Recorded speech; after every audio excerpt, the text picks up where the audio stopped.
Olá, meu nome é Daniele Regina Heranfei Pedroso, sou professora de Biologia e Ciências pelo Núcleo Regional de Educação de Ponta Grossa. A minha aula hoje vai ser sobre relações ecológicas. Irei falar sobre as relações harmônicas e as desarmônicas.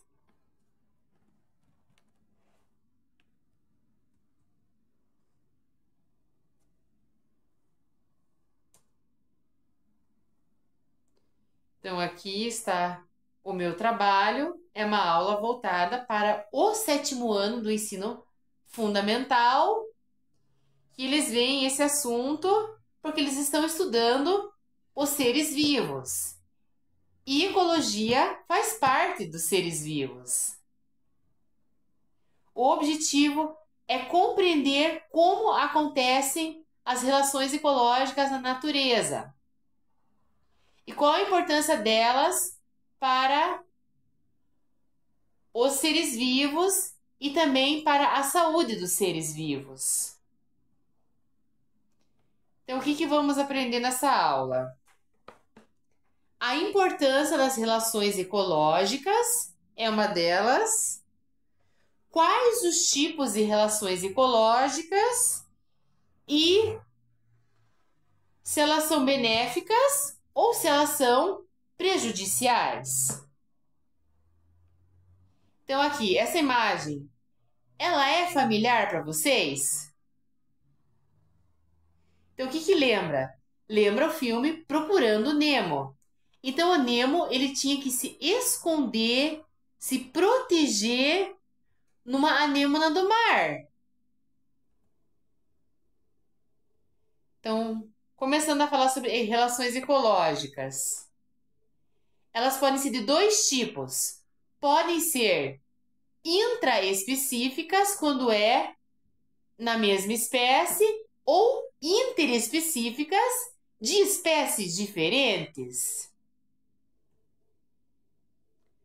Aí temos as relações harmônicas e temos as desarmônicas. Nas harmônicas, as duas espécies são beneficiadas. E na desarmônica, apenas uma é beneficiada e a outra espécie é prejudicada. Então, aqui temos dois tipos de relações. Tá vendo? Temos os bandos e as sociedades. Bando seria, por exemplo, um bando de pinguins, um bando de aves. Sociedades seriam as formigas, as abelhas. O que seria uma sociedade? É quando os animais eles desempenham uma função. Sociedade, animais que se mantêm unidos de modo permanente. Eles executam uma função em comum. Como, por exemplo, temos a sociedade das formigas carregadeiras, a sociedade das abelhas, a sociedade das vespas. Então, isso são relações interespecíficas e harmônicas. Aqui a sociedade das abelhas, sociedade das formigas e aqui temos a sociedade dos mamíferos. Mutualismo. Esse tipo de relação é interespecífica, é entre espécies diferentes. Como, por exemplo, temos aqui a formiga e os afídeos. Então, um serve de alimento para o outro. Mutualismo. Temos os líquens, temos as micorrizas, que são fungos que aumentam a superfície de absorção das raízes. Abelhas e flores também é uma relação mutualística, porque as flores precisam das abelhas. E as abelhas necessitam das flores para a produção dos alimentos. No caso das flores, é por causa do néctar e da polinização. Agora, temos o paguro e temos a anêmona. Então, eles vivem numa relação de protocooperação. Também, as duas espécies se beneficiam. Lembram lá do exemplo do Nemo? No comecinho desse slide? É também um exemplo de protocooperação. Aves e mamíferos.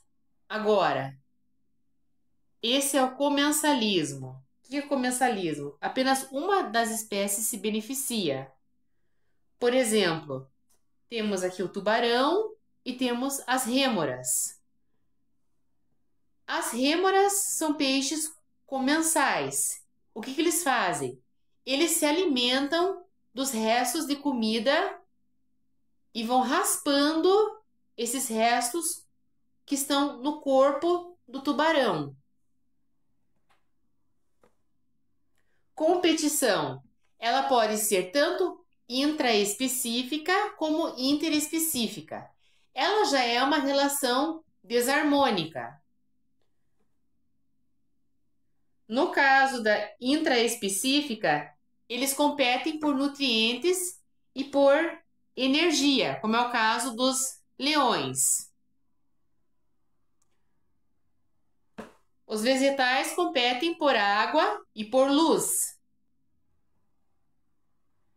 Predação é quando um predador, geralmente um carnívoro, um animal carnívoro, vai se alimentar de outro animal para poder sobreviver. É a lei da sobrevivência. Acontece muito na savana africana, com o leão e com o antílope. Então, o leão, ele come o antílope. Predação, aqui. Aqui tem tipos de adaptação. Coloração de advertência, mimetismo e camuflagem. Então, para que servem essas adaptações? Essas adaptações, elas servem para esses animais poderem se proteger dos predadores. Então, eles imitam o ambiente. Aqui na coloração de advertência, o que acontece? Com uma outra cor, eles podem até ficar venenosos, como é o caso de alguns sapos. A coral. A cobra coral possui uma coloração de advertência, mas a falsa coral, ela pode imitar a coral verdadeira para fugir de seu predador, que é o gavião. Camuflagem. Aqui temos o bicho-folha se camuflando. Só que nesse exemplo temos o bicho-pau. Ele fica totalmente invisível no meio dessas folhas. Herbivoria. Então, um animal herbívoro, o que ele come? Come plantas, come animais. Parasitismo. Então, esse é o típico caso da pessoa que contrai um parasita. Não precisa ser necessariamente uma pessoa. Pode ser também um animal. Por que não? Então, um parasita, temos como exemplo um parasita intestinal. A tênia é um parasita intestinal. A lombriga é outro exemplo. Tem outros parasitas intestinais que entram pela pele, como é o caso do esquistossomo. Então, o tratamento para essas